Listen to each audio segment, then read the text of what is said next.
Di sebuah peternakan kecil, hiduplah keluarga. Ibu itik sedang mengerami telur-telurnya menunggu keluarnya anak itik. Tepatnya ada 7 telur yang menunggu menetas. Satu pagi yang cerah, telur-telur itu mulai menetas.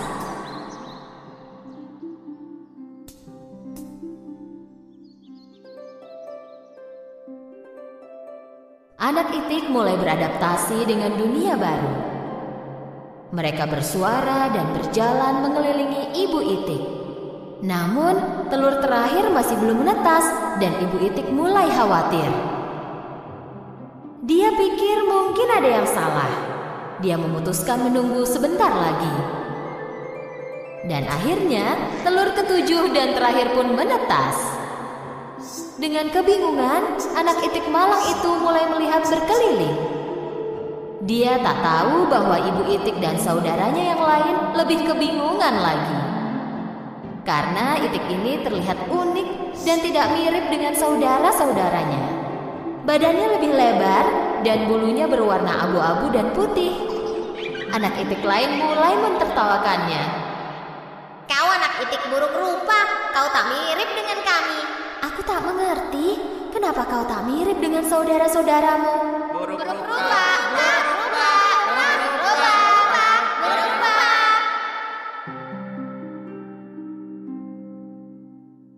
Setelah beberapa waktu, anak itik itu pun tumbuh besar.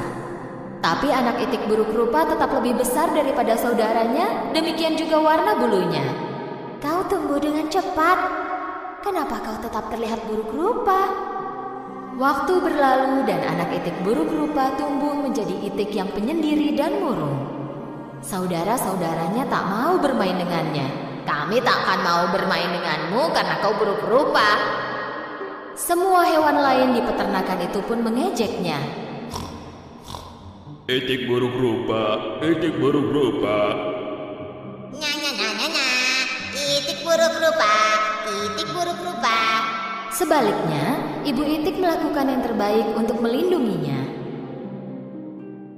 Anakku yang malang, kenapa kau begitu beda dari yang lain? Hari berlalu, anak itik yang malang itu merasa sangat sedih. Sepanjang malam dia menangis tanpa suara dan berpikir bahwa tak seorang pun yang menginginkannya.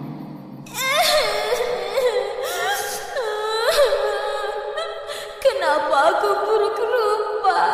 Kenapa aku tak mirip seperti saudaraku? Satu hari, pemburu mendekati danau dekat tempat tinggal mereka.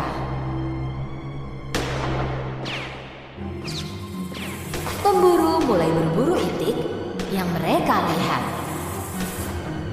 Saat ibu itik mencari makanan untuk anak-anaknya, dia tertangkap oleh pemburu.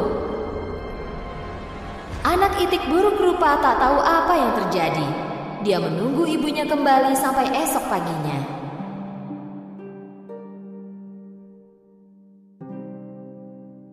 Anak itik yang malang itu tak tahu harus berbuat apa. Pertama-tama dia mendatangi anjing, dan anjing itu mengusirnya dengan marah. Pergilah.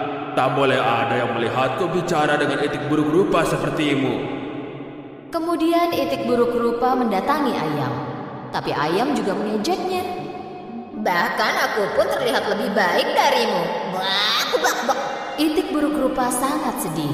Tak seorang pun menginginkanku di sini. Jika ibuku tak kembali, tak ada alasan lagi untukku tinggal di peternakan ini.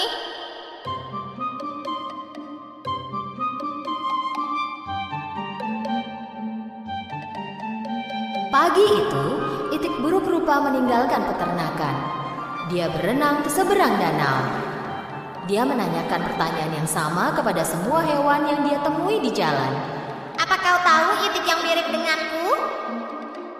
Apa kau tahu itik yang mirip denganku? Apa kau tahu itik yang mirip denganku?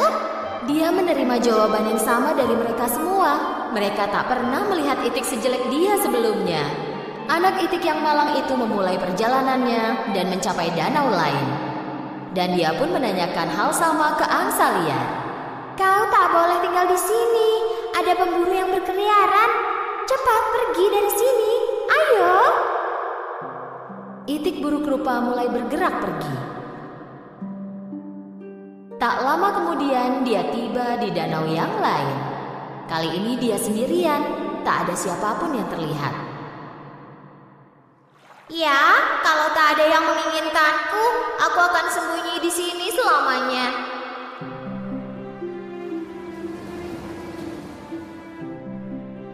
Meskipun sendirian, dia sangat bahagia.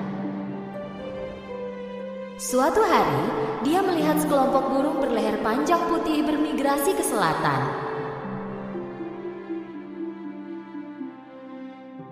Dia melihat mereka dengan kagum. Mereka cantik sekali. Kuharap aku bisa seperti mereka. Musim dingin datang dan salju mulai turun. Itik buruk rupa jatuh cinta dengan pemandangan salju pertamanya. Dia bermain-main sambil ditutupi salju putih. Karena salju yang tebal, itik buruk rupa kesulitan menemukan makanan. Jadi dia pergi mencari makanan. Dia kedinginan dan kelelahan. Sementara itu, dia bertemu seorang petani. Petani merasa iba dan memberikan jaketnya. Kau makhluk malang pasti kedinginan. Aku akan membawamu pulang dan merawatmu sampai besar.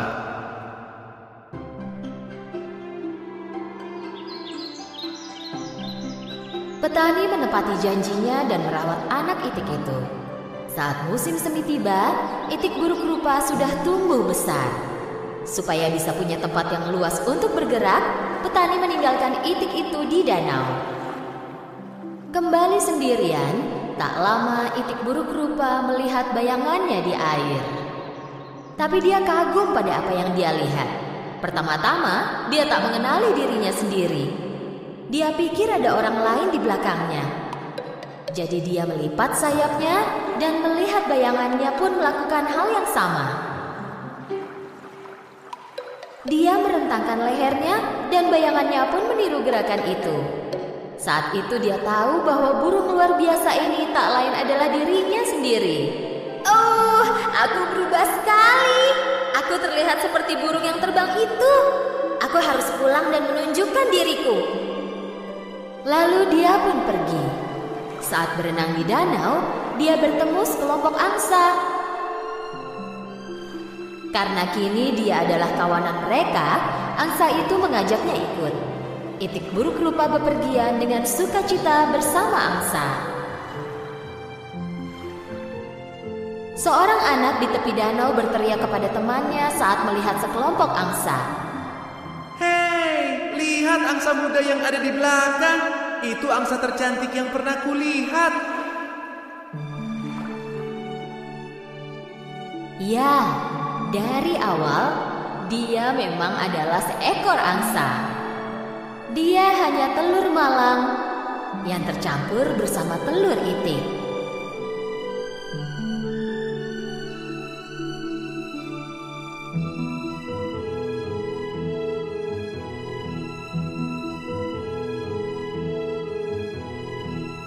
Tapi kini dia bersama keluarganya dan hidup harganya dan hidup bahagia pun